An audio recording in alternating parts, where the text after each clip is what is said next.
جناب اسپیکر، آج ہم اپنا آئین کے لیے 1973 کی آئین کی گولڈن جوبلی منانے کے لیے آپ کے سامنے موجود ہے، اور یہ دن ہر پاکستانی کے لیے ایک تاریخی دن ہے، مگر خاص طور پہ میرے لیے بطور چیئرمین پاکستان پیپلز پارٹی اور بطور شہید محترمہ بینظیر بھٹو کا بیٹا ایک بہت ہی اہم دن سمجھا جاتا ہے۔ اس دن پہ 10 اپریل 1973 پاکستان کی آئین کا وفاقی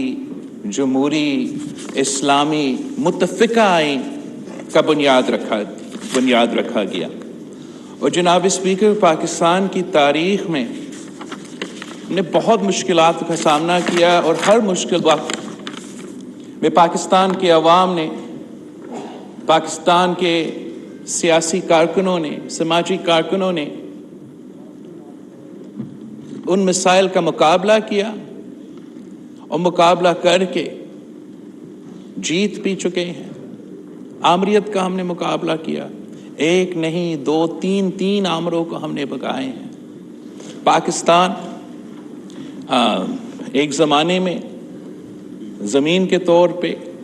ٹوٹ بھی چکا تھا، مگر ہم وہ بھی بحران کا مقابلہ کر کے آگے بڑھے، اور آج اگر یہ وفاق موجود ہے، پاکستان اکٹھا ہے، تو جو زنجیر یہ چارے صوبوں کو ملا کے پاکستان کی شکل میں ایک ملک، ایک قوم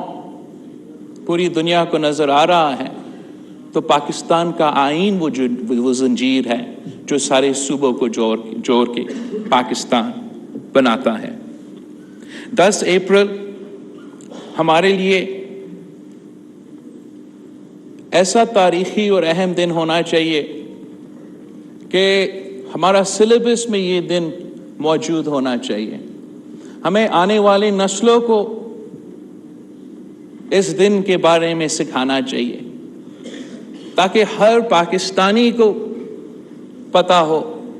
کہ 1947 جب پاکستان بنا تھا، تو دوسرا 10 اپریل 1973 جب ہمارا آئین کا بنیاد رکھا گیا۔ یہ دن خوشی کے دن ہے، جمہور کی فتح کا دن ہے۔ 10 اپریل 1973 پاکستان کے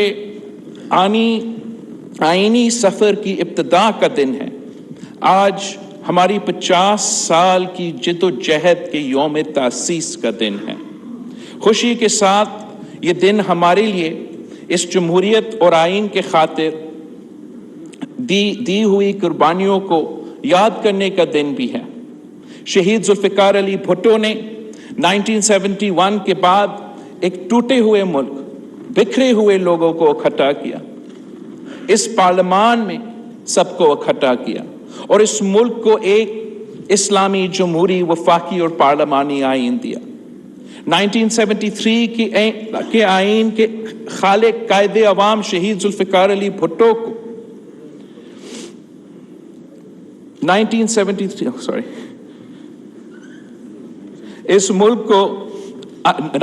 میں اس ملک دیا، غریب کو آواز دیے، عوام کو حکومت دینے کا سزا میں شہید ذوالفقار علی بھٹو کو شہید کیا گیا۔ اور